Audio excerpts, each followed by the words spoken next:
What's up? Ang up, tubig, baha, pagnanakaw, korupsyon, yun ang mataas sa Pilipinas. What's down? Ang down, ang babang-baba, yung mga Pilipino. Kaya sa ngalan ng lahat ng mga kapwa ko artistang nasa entablado ngayon, pati na rin yung mga artistang nasa baba at nasa iba't ibang lugar na nakikisama sa amin, binabati po namin kayong lahat. Mabuhay kayo, mga kapwa namin Pilipinong nanakawan ng gobyerno. Mabuhay kayo. Yan ang pagbati natin sa isa't isa. At para sa lahat naman ng mga politiko at bahagi na ng gobyerno na nagnakaw sa atin, nagnanakaw sa atin, mga nakatingin habang may nagnanakaw sa atin, mga kasama ng mga nagnanakaw sa atin, mga alam na may nagnanakaw pero hindi nagsasalita, mga kasama ng mga nagnanakaw, mga nagtatago ng magnanakaw, isa lang ang gusto namin sabihin sa inyong lahat. Patawad kay Father pero putang ina ninyo! Kaputa-putahan ng mga putang ina nyo! Katatapos lang ng misa, pero Panginoon, patawarin nyo kami, pero totoo yan. Ito ang wika ng lahat ng mga Pilipinong ninakawan, putang ina nyo! Putang ina nyo! Putang ina nyo! Putang ina nyo! Putang ina nyo!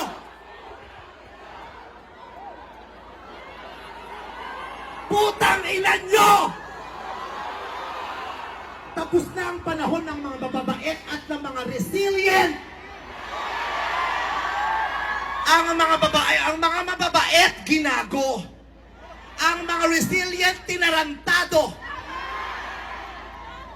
Hindi nauubra sa atin yung bait-baitan, kimi-kimian, tahimik-tahimikan, patawad pero hindi po. Hindi ko sisimplihan, hindi ko babaitan ang mensahe ko ngayon dahil hindi naman sila mababait. Sa katunayan, mga hayop sila. So bakit natin babaitan ang mensahe natin? Hindi natin kakalmahan ang mga salita at kilos natin dahil deserve nila ang galit, ang pikon at poot ng mga nanakawang Pilipino. Hindi tayo pwedeng kumalma. Hindi pwedeng iiyak lang. Hindi pwedeng magtitiis lang, hindi tayo kakalma. Hindi ko kayang maging magalang sa kanila dahil mga bastos sila. Mga salaula sila at mga baboy sila. Hindi natin kayang maging mabait sa kanila dahil mga walang ya sila. Hindi pwede. Hindi pwede. Yung mabait ka lang, mabuting asal ka. Hindi uubra sa kanila ang mabuting asal at mabait lang kasi nga mga demonyo sila. Kaya tama yan. Sumigaw lahat ng galit. Lahat ng galit na galit. Ang hindi matatapos ang galit bukas. Ang iparirinig ang galit hanggang hindi makulong ang mga putang ina ang magnanakaw. Hindi tayong pwede magalit lang ngayon. Kailangan hanggang bukas, kailangan sa susunod na linggo, kailangan sa susunod na buwan, hanggang umabot ng ilang taon hanggat hindi sila nauubos. Walang mawawala sa atin kasi ubos na tayo. Kaya ang gagawin natin ngayon ay babawi na tayo. Ikulong ang mga magnanakaw. Para sa akin, hindi nga sapat ang kulong. Dapat patayin ang mga korap na magnanakaw. Ibalik ang death penalty para sa mga korap. Para patayin ang mga magnanakaw, ikulong pati pamilya nila. Dapat gumawa ang batas, ang pamahalaan para ibalik ang death penalty. Pasensya na po, Father. Alam kong ayaw mo ng death penalty. Ipagdasal mo na lang ako.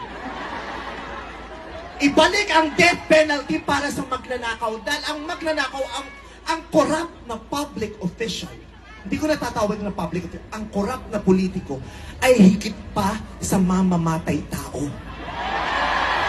Ang corrupt na politician ay higit pa sa magnanakaw. Ang corrupt na politician, ang korupsyon ay higit pa sa terorismo. Ang mga terorista, namimili lamang ng lugar at panahon kung kailan aatake. Pero ang mga magnanakaw sa Pilipinas, walang pinipiling araw. Araw-araw nila tayong ninanakawan. At ang inaatake ng mga terorista, yung mga iba ang pananampalataya, iba ang paniniwala, ibang lahi. Pero ang mangkurap, kapwa Pilipinong kalahi ang ninakawan. Kaya hindi tayo pwedeng sumuko lang ng ganito. Kaya hinahamon ka namin, Pangulong Bongbong Marcos, kung gusto mong magkaroon ng magandang legasiya, ang pangalan mo, ipakulong mo lahat ng magnanakaw. Nakatingin kami sa iyo, Pangulong Bongbong Marcos, at inaasahan ka namin, hindi dahil sa idol ka namin, kundi dahil sineswelduhan ka namin at inaasahan namin na tutuparin mo ang inuutos naming mga employer mo. Kami ang nagpapasahod sa inyo. Tapos na ang panahon na natatakot tayo sa gobyerno.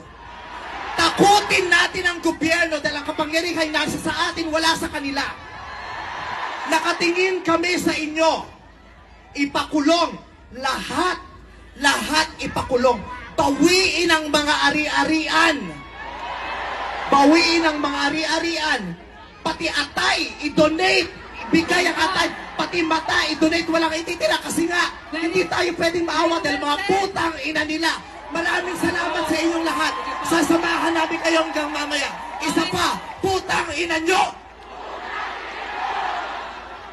Sobra na, tama na. Sobra na, tama na.